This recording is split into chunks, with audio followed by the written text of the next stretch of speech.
Time to go. Thanks for coming along to this talk. So essentially, one thing you might have noticed if you've done a lot of stuff around cloud native or a lot of areas IT is you are seeing increasing mentions of the phrase observability. And the idea of observability is becoming much, much more used in the general IT world. So it's interesting that I've seen in some of the earlier talks today, we've seen some of the terms I'm going to use in this one used differently, because these are general terms that are used in different ways in different places. But this is kind of observability in the general IT sense. And when anything new comes along in IT, I've been a pen tester for a large number of years. My first thought is, how do I break this? What can I do with it? What might be useful to me when I encounter it? But also in observability, another thing is, how does it work? Because if we know how it works, we understand where its weaknesses lie, or if we're in defensive security, we understand how we can implement security on it. And that's basically what this talk is about. Try a bit of an introduction to what observability is in this general sense, how we can break into it, and also a bit about how we can use it for our own uses as well. So who am I? Why am I giving this talk?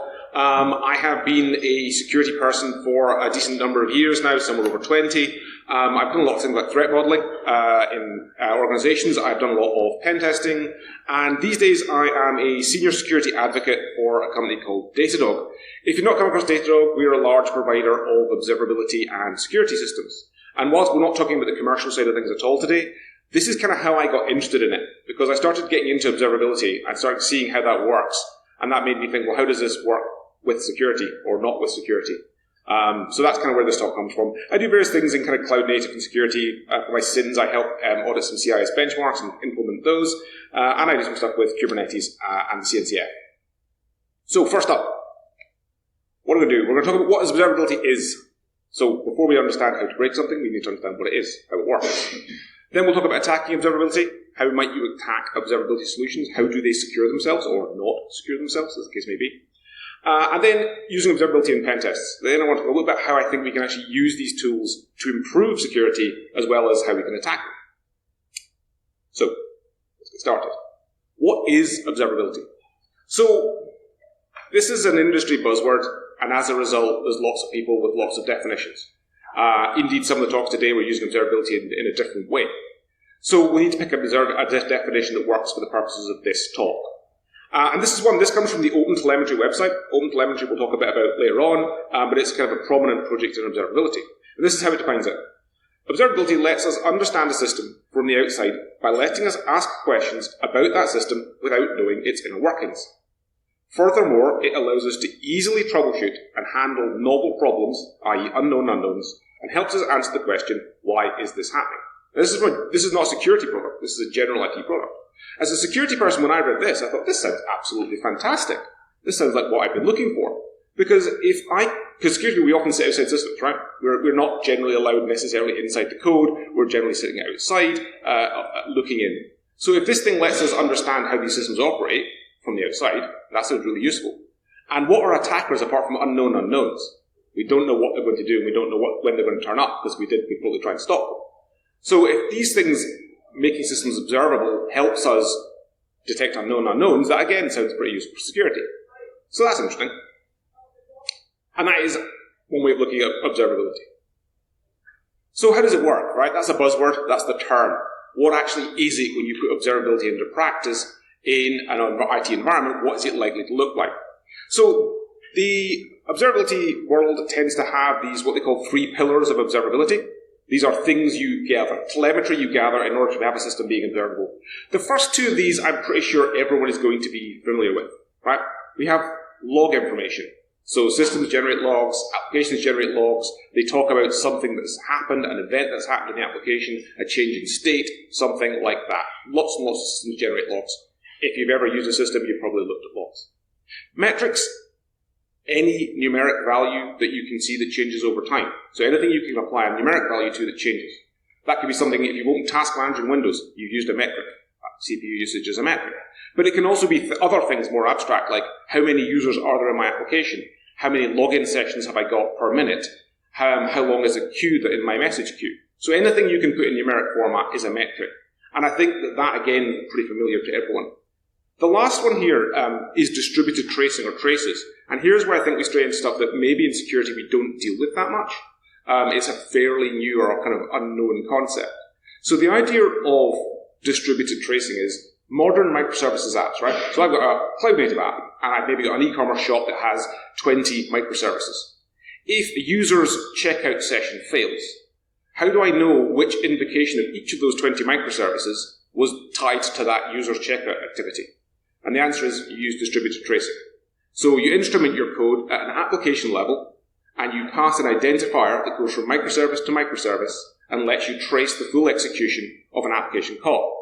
Now, this is designed for troubleshooting purposes and performance management purposes, but I'm sure if anyone is a pen tester or a security analyst, you would be very handy to know exactly how these things all correlate to each other and be able to trace execution from one microservice to another and know which ones are used.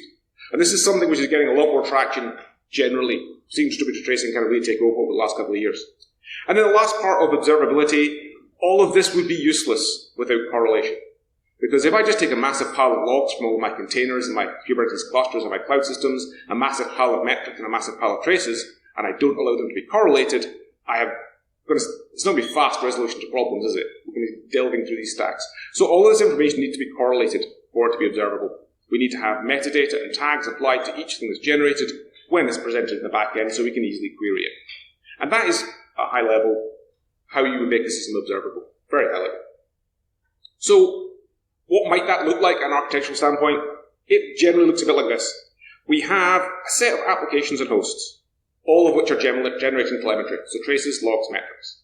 They then either push or pull that information to collectors. So in some cases, the information is pulled in to the collectors or agents. In some cases, it's pushed in. And that matters for security in a way I'll kind of detail a little bit later on. So we're pushing and pulling information into collectors. These, if you're really, really, really old, you'll know the phrase ETL, or extract, transform, load. They're essentially ETL.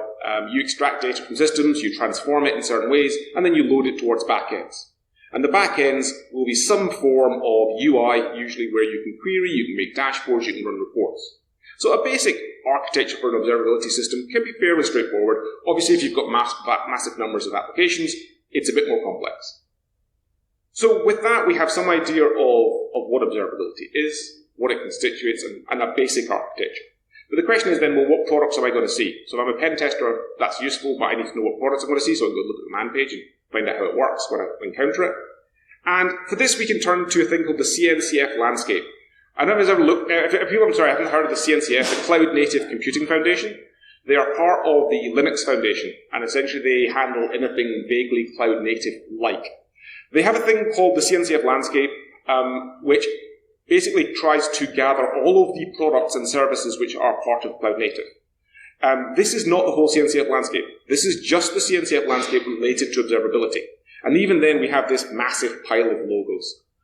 These are a combination of commercial tools and open source tools. Obviously, there's no way to cover that sort of level of detail because each one of these is quite complex projects.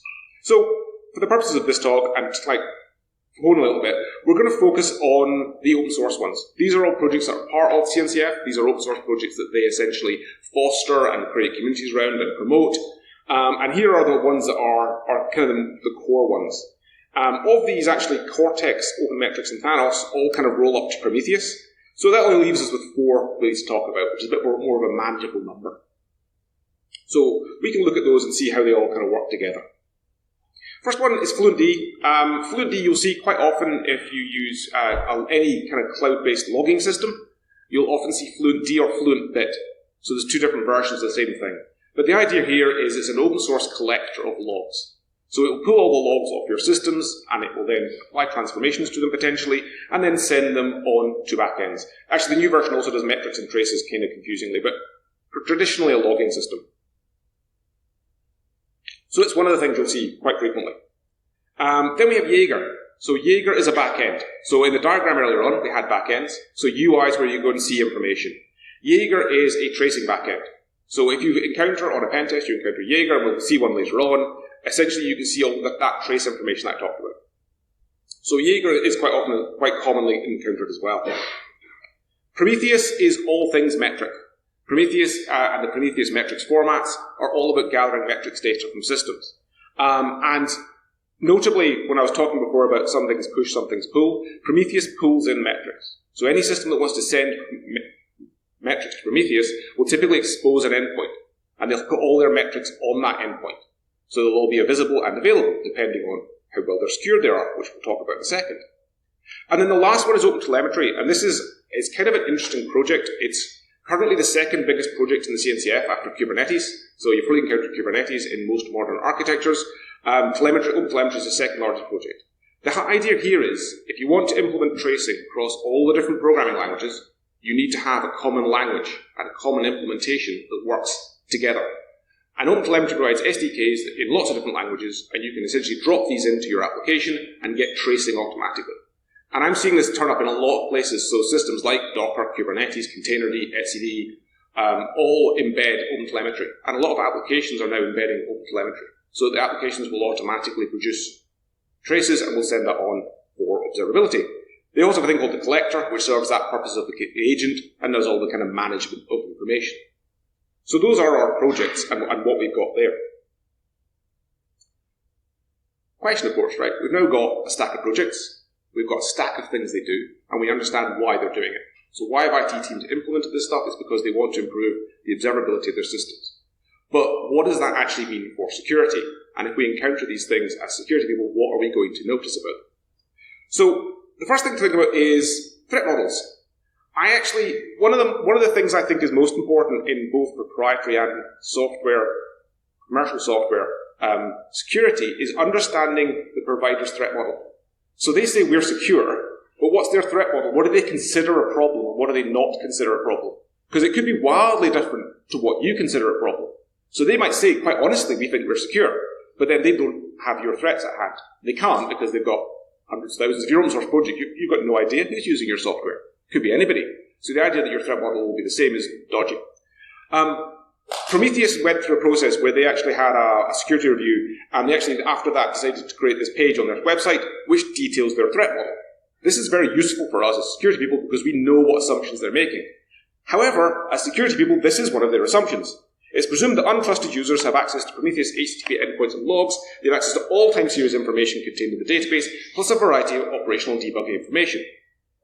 That's nice, but if you're in a highly secured environment, do you really want anyone who can get to a service at a network level to have access to all time series database information and configuration information? Possibly not. So it's very important when you're implementing or when you're pen testing, if you encounter Prometheus, to know that that's their default assumption. So if you take it out of the box and you just implement it without changing the configuration, and let's be honest, anyone who's developed or looked at large new systems that have been implemented will find default configurations. Security defaults are the most important thing out there because most people don't change the default. So if the default is that, then that's probably what you're going to find.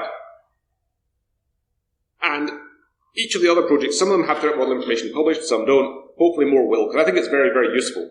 Because you can read one page and get all that information, rather than having to dig through the docs and find out what they've actually done.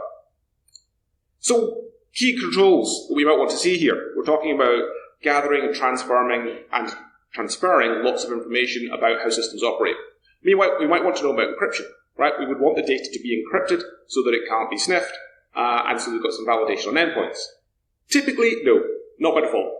It's often offered in observability tooling, but it will not be turned on by default. It's going to be clear text, HTTP, or gRPC all the way, as to the two protocols that are primarily used. If you've not encountered gRPC, it's fairly common in cloud-native systems. Essentially, it's a binary serialized protocol, so not as fun to pen test, but not encrypted unless they actually add it. Typically, what I've seen is observability tooling does not, open source observability does not go on encryption by default. If they do, it will be self-signed certificates. So again, there's no validation. You might be able to man in the middle and attack that there. Other one, obviously, authentication. So for the back-end systems, the things where we're going to do analysis and information gathering and actually looking at what we've done and gathered, we would want authentication on them. Do we have authentication? Prometheus supported but not enabled by default, so it's not on there. Jaeger, which is a back-end, has no built-in authentication. Their stance is you can implement a proxy in front of Jaeger and put the authentication using that proxy. So again, as a default, that means if you roll out Jaeger, you're rolling it out without authentication. And if you encounter it as a pen tester, in all likelihood, until after the first pen test report that points out this was accessible, there won't be an authentication proxy in front. Because authentication proxies are quite annoying to implement a lot of times. But that is, again, important to know about. That's the defaults. So what can we get? What do we get out of this? It's cool to say, okay, we've got these observability systems. They're going to generate a whole lot of information. What can we actually get out of it? And the answer is essentially there are three things. You'd like to get metric information, trace information, log information. So all the different sources of information that are gathered by these systems might be accessible if you get some application opportunity to pen test them. Prometheus, how do you actually do this? Let's talk a little bit practicals. So if you're a pen test, what you're looking for? You're looking for two ports, 9090 and 9100. 9090 is standard Prometheus endpoint.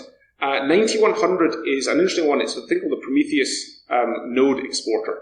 So Prometheus can do metrics for hosts, Linux VMs, and the Prometheus node exporter handles that for you. I was doing this kind of dry run of this talk a little while ago, and someone said, "Oh, you mean like SNMP?" And I was like, "Yeah, kind of." It produces metrics about hosts, but instead of pushing that information, you pull it. So what does it actually look like? Let's do a demo and actually show you what it looks like. So I have I've got a node exporter. So node exporter looks a bit like this.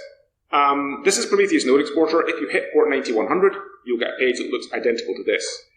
Interestingly, if you search the internet for this and you use that port and the string node exporter, you get about 700,000 results. These are all unauthenticated because there is no authentication for Prometheus node exporter. So there's about 700,000 of these on the internet. People are using this software quite extensively. It is out there. So what do you actually get? Well, if you go in, you get basically all of the metrics in Prometheus format. That's quite small. Let's make it a bit bigger. And there's lots and lots and lots and lots and lots and lots and lots and lots and lots and lots. And each of these essentially is a metric that provides some information about what's going on in the system. These are all the defaults. You can add more. These are the defaults. If I start thinking, right, I'm a pen tester, I might want to know stuff that's going on in this host. I might want to know about device info. Right? Something I might want to do. I might want to know what devices are in use on the host. So you can do something like search for device, and then we start seeing things there like device E0. So I now know this host is an E0. I know the interface name, which could be useful depending on what else I'm trying to do in the system. We can also then go all the way through and look for that. Another thing that I think, having seen some of the talks earlier on, when you're talking about attacking systems and trying to be stealthy, one of the things you can get out of this is you can get how heavily loaded the CPU is. So if you're attacking a host, you're doing a red team, you're attacking a system, and you don't want to risk denial of servicing it, you can keep an eye on how the CPU is doing and find out whether you're perhaps loading the system too heavily and you want to back off your attacks. Or if you're trying to denial of service, maybe denial of service is in the scope of your review, you can basically watch the CPU and see, oh, it's getting higher, what I'm doing is working. You can work out whether your denial of service is actually doing what it should, which is kind of cool. Of course, this is an awful lot of information. You could go down for a very long time, and of course, you probably don't want to read all of this. So I will say, in I am a lazy pen tester fashion, I wrote a very quick piece of code that basically extracts all the device information. So these are all the devices on the host. We've got all of the disks. We have got the file system devices, and we have got all the network devices. And for my obligatory 2024 mention of AI helped me write this code.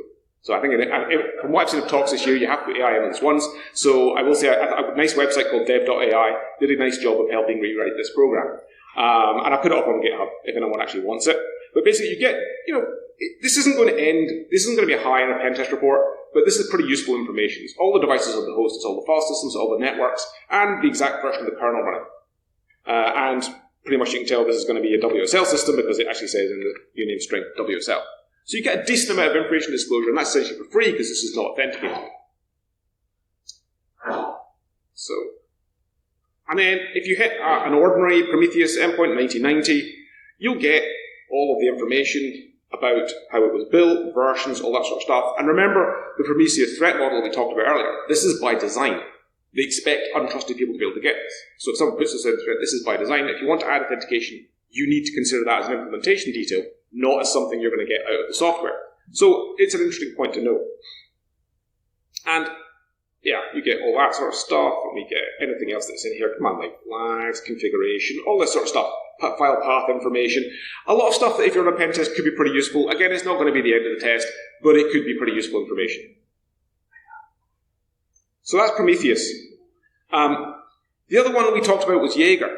And Jaeger is interesting, and I'm going to have to do this demo with a video, because on this host, the system said it didn't want to have a fun day. So let's go and get my Jaeger video. So Jaeger, as I mentioned, is a web UI for looking at traces. So every application in this environment has sent its trace information into Jaeger. Right? So that information exists in Jaeger. Jaeger, as we've said, doesn't have authentication. So if you can find the Jaeger interface, you can get access to all the information. So what might that include? Well, there's kind of some interesting stuff we can get. So for starters, we have this service list here. And that gives me a list of every single service running on the host. Or every single service that's not even running on the host that's sending information to this. So there's the starter. This is a neat little e-commerce shop. So I know they've got a cart service, a checkout service, and all this other good fun stuff. So that's quite handy. I do like that. What else do I get? Well, we can go and look at traces. So yeah, we can go look at front-end web. So that's one of our services. And we can say, show me the traces, show me the trace information. And these are all the traces. So this is what a trace looks like. It basically says what call was made to the application by a user, and also what microservices did it hit. So you know exactly what microservices were involved in the invocation. And we can expand that out, and we can go look at it. And you can see why it's useful for troubleshooting. If I'm trying to work out performance issues with this thing, I can see exactly how long each microservice took to process a transaction, which is kind of nice. But also you can get this information like metadata out of each request. And one of the things, let me see it down here. You see here, just in the middle of the screen now, we've got the URL. So one of the things that's logged by default in tracing is the URL, including all parameters sent. So if someone has put something sensitive in the URL of the application, and anyone who's been a web app pen tester will have written in their reports, you have put sensitive information inside the URL. Could that be session IDs? Could even be tokens or credentials. It happens. So if any application analyzed by this system, this backend, has done that, you, as an unauthenticated person who can hit it on the network, could go into the trace information and you can get all the information like the HTTP URL, you can get the user agent, you can get a variety of other information. So it's kind of, yeah, HTTP URLs is the one that, there's actually currently a debate ongoing inside the OpenTelemetry community about whether that should be a default or not. My opinion obviously is I wouldn't if I was you, because the problem is that if you put it as a default, everyone will just implement it. Because you get getting this working, actually getting tracing into an application is really quite simple. You can literally require the library and suddenly your application starts generating traces, but it takes the defaults. So if you want to stop it doing URLs, you can, but you have to know to do that. And as I've always said, defaults last. So you might be able to grab every single URL. Now that, on a pen test, that could actually be quite serious. That could be a high. If I get session tokens in the thing, and I get every user's session tokens, that's probably an issue, and not something we want to see. So we can get that out of there. But yeah, you get various other bits of information as well. Browsers, you get library versions. It depends on exactly what you're doing as to exactly how bad that's going to be. So that's that. That's the old stuff. So Jaeger is another interesting one. Port 16686. Not so many of those on census when I looked. There were still, I think it was 700 and something. So there are still some, but nothing like as many as Prometheus node exporters. Tracing, I think, is slightly less used yet. So there's a flip side to this. I've been talking about how you break into them, you encounter them in web tests, what can you do to them on a pen test. That's some of the things you can do. But I also believe strongly that observability tooling, like general IT observability tooling, could be extremely useful for security teams, and is something that we should be talking to our general IT colleagues about. And there's a couple of basic examples I'll give for that. First up, threat modeling. If you are threat modeling an application, and you are trying to work out what you need to tell people, one of the first things you'll do is say, show me an architecture diagram. Show me the diagram of how the system works so I can do the threat model. And a lot of times they'll give you the documentation that hasn't been updated in however many months, right? It's not up to date. Documentation often lags. One of the things you can get out of tracing is that. This is an architecture diagram built on live traffic. And you get that for free. As soon as you implement tracing, because it knows how each microservice talks to each other microservice, you get that. So any observability platform, that's obviously OpenTelemetry, but anything which implements OpenTelemetry or similar application tracing will be able to give you this kind of architecture diagram. Now, if you're threat modeling a system, this is amazingly useful information. If I'm thinking about firewalling, I now know what service talks to what service, so I know what potentially Kubernetes network policies or network firewalls to recommend. If I'm thinking about authentication and encryption requirements, I know what service needs to authenticate to what service because I can see it on the architecture diagram, built out of live traffic. So That's extremely useful, and I really like that idea for threat modeling. And then the next one on pen testing, well, it's kind of basically what we talked about before, but think about it the other way around. If anyone has ever been a web app tester and has done black box testing, there are a few things more frustrating than sitting hammering an application and looking at 503 errors or some other error and not being able to work out exactly what's going on. You know there's a problem, you know some things, and you can waste a lot of time, a lot of customer time, basically trying to work that out so you can write it up in the report. If you had access to observability tooling, you could go and look at the traces. And the traces will tell you exactly what's going on. They'll tell you what microservices you're hitting. They'll probably tell you errors, because typically these things will be implemented with error logging as well. So the error logs will also turn up correlated with the trace information depending on how they've implemented it. And also, not in OpenTelemetry yet, although I say yet because that might change. But right now, if you're using some commercial observability tooling, you might even get ones that will actually tell you about the security attacks. So they'll actually tell you, what attack string was detected or not detected, and what SQL queries were generated as a result. So you're trying to do SQL injection testing. You'd have the opportunity to actually say, hey, I know exactly what's happening. When I write the report, I can tell you exactly what microservices got the bug. I can tell you exactly what the problem is, and I can tell you exactly where you need to go to fix it. Some of them even integrate with code repositories, so you can go to the actual source code straight from the error message and say, hey, I know exactly what's going on. Now, in terms of report quality and giving the customer value for money, I'd say that being able to give them that rather than I saw 503 and I kind of buzzed it a bit, but I couldn't really get anything more than a 503, is a pretty good outcome. So, to bring that to the conclusion, observability tooling, if you're not seeing it in your environments, you will see more of it. In the general IT, I'm seeing a lot of places place more focus on this as an industry movement. Things like CNCF has its own observability day now. So it's getting traction amongst developers and amongst IT folk. We will see more of this coming. We need to understand it so we can give people recommendations on what to secure it and what to do with it. Security defaults are often not strong. A lot of these programs are written to get up and running fast, to work quickly and to do what they need to do. They can be secured, but you have to know that the defaults are not going to be what you need them to be. They need to be changed.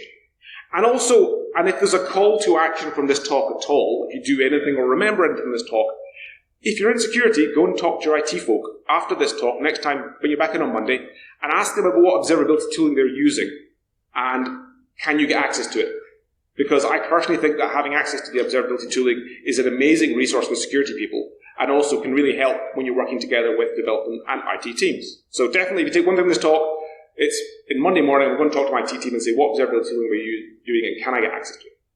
So, great stuff. Hopefully that was useful or interesting. My contact details are all there. If you have any questions or if you're doing any of this stuff, I'd be very interested to hear from you. I said some of these are just ideas of things that could be rather than things that are already being done. So if anyone's got any information, those are my main socials. You can find me on the other ones as well. And hopefully that was helpful.